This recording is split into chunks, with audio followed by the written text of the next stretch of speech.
All right. Well, Ian. Yes. The next topic we don't need the internet for. Oh. Necessarily.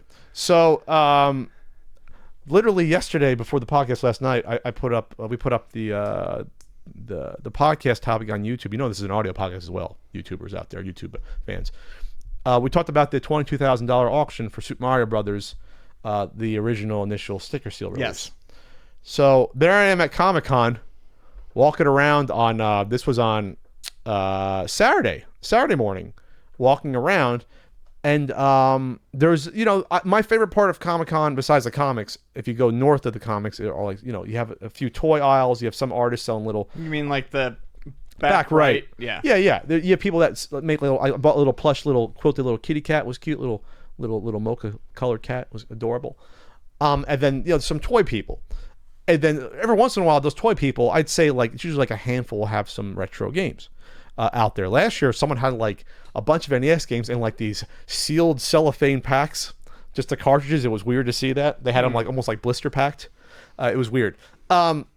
So I always look for G.I. Joes, and I still look for He-Man figures. I love looking for that stuff with Pixel Dan. I found that my favorite thing I didn't buy, I should have, was the pack-in Karate Kid referee with the mustache from they had the playset, the tournament playset. Nice. And no one had Karate Kid figures. They were hard to find. They were, I think, Remco figures who made the Rambo figures and the AWA figures. They were not widely distributed as much as the other ones. They weren't G.I. Joes. But anyway, so I like looking for this stuff. Yeah. But I don't like buying toys just because I have no room for even the games, and all the shit's in the garage. Right. But eventually I'd like to display some of it, especially G.I. Joe stuff. So one seller, I looked down, and it's a seller that I think I bought almost every year at least something from. They had some NES games. And I just noticed it just because I think the day before I looked, they weren't there. It was a shoebox of about 20 games, Super Nintendo, NES. I noticed there was a Monopoly in the box sitting there. But then I looked up and I noticed a kid about 21, 22 was holding a game. He was holding the Super Mario Brothers in the box. So I'm like, that's not a big deal. But then I looked and I squinted and I saw on the front, the little sticky residue on the front. And I'm like, that's a sticker seal Super Mario Brothers. So I'm looking at it, I'm like, that's potentially the first release, because they had a second release with a different color sticker, whatever. It doesn't matter. So I'm looking at it, I'm like, I think that's a Super Mario Brothers. And there was a sticker on it for $40, a green sticker. Mm-hmm. So he looked at it, he was just looking at it, he probably was looking at more of curiosity. Oh, this is original Super Mario Brothers. I'm 20 years old. I didn't grow up with this. This is interesting. He put it down, and I'm like, I pick it up, and I'm like, and I look at the back of it, and I'm like, oh, this is the first release. So, yeah, it's beat up, but at Comic-Con, Pat got an original release, Super Mario Brothers. And the ways you can tell is that, there's a sticker. You see, it's all curled up in the top here, the sticker. Mm-hmm. There's a sticker. There's a sticker residue, obviously. There's a hang tab. They actually put a plastic one, they hung it up probably like KB Toy Store or Kitty City. The one way you can tell, Ian, usually here it'll say game pack, Super Mario Brothers will be a code here. Yeah. The first release doesn't have that under the red Nintendo. Uh-huh. That's how you tell for sure. So Pat picked up a beat up copy of something that auctioned for $22,000 a week or two ago. Now this isn't in good condition. This has been tenderly cared for and loved. This is like a 2.5 out of 10. This is not a 6.0.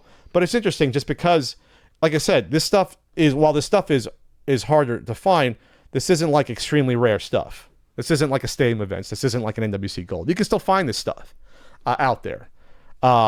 Again, this is a box that most people threw out, and they probably didn't make. If they want to say they made more than 10,000 of these or 15,000, probably not for the test market. Because they only made 100,000 NES consoles for that test market, so they wouldn't have made even 50,000 Super Mario Brothers.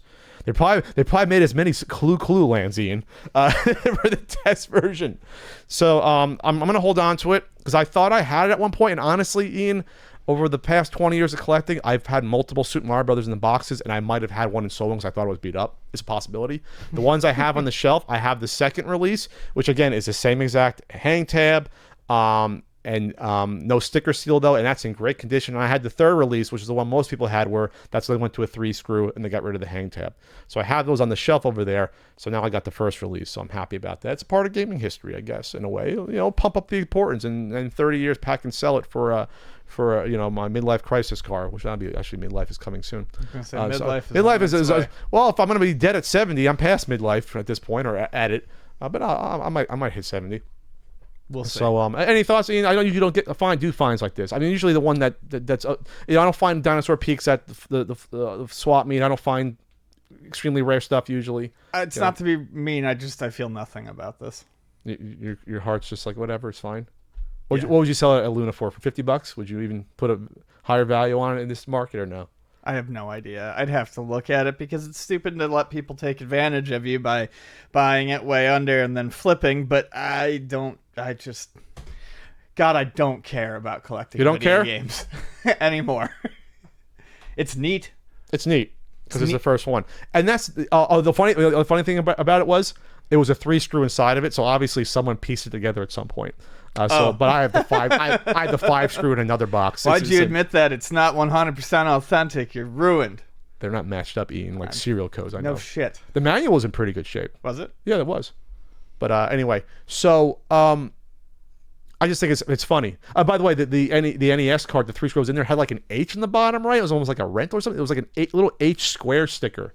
It was weird. But anyway, that wasn't the proper. The 3 screw wasn't until like 87 for that. Anyway, so I guarantee you, Ian, I'm gonna get like at least one email probably offering to buy it. Because again, they're building up that market that, well, if it went sealed for $100,000, and I think the one that went for $100,000 was actually the second sticker, not the first one. I went back and looked. So that was a little bit later. So if that went for $100,000, then and then a 6.0 went for $22,000. They're trying to establish a market at each sort of degree at each level. For this is like if this is like a 2.5 or a 3, this will be whatever you say it is. But I guarantee you, I could have walked over and sold this to one of the people there. They would have taken it on, or I could have consigned it to Heritage Auctions right there if it was graded. I'd have to get it graded first. Right. Should I get it graded, Ian, or no? Should I just go old school and not grade it? I mean, I would just keep it. I would keep it and then get rid of it when you get rid of all the other stuff you have too much of. But I want to keep my Super Mario Brothers. This is then keep that. This is going to be the Action Comics, they say, of video games. Action Comics #1. Okay. You're an Action Comic. Would you have bought this if you saw it? Have you noticed it? Or no, you don't care? No, I would not have bought it. You really wouldn't have? Well, even the potentially flip it for several $1,000s, you wouldn't have done that? Maybe. I mean, maybe. You got some student loans. But at the same point in time, I don't know that I would have noticed. Oh, you don't think you would have noticed what he said? No. Oh, it's just a black box game. Black box game. It's interesting. Like I said, I haven't had a fine like that in what's the last time I had a fine like that where I found something hard to find? It doesn't happen to me. Trust me. Most of my games I paid a lot for, like the hard to find ones. I didn't find my Magical Chase for $20 or $10. That happens to my friends. Oh yeah, I got Little Sam's at the swap meet for $10 with the manual. No, that never happened to me. It happened to other people I knew. Pat never got lucky on that stuff. I guess I deserve a win every now and then. Why not?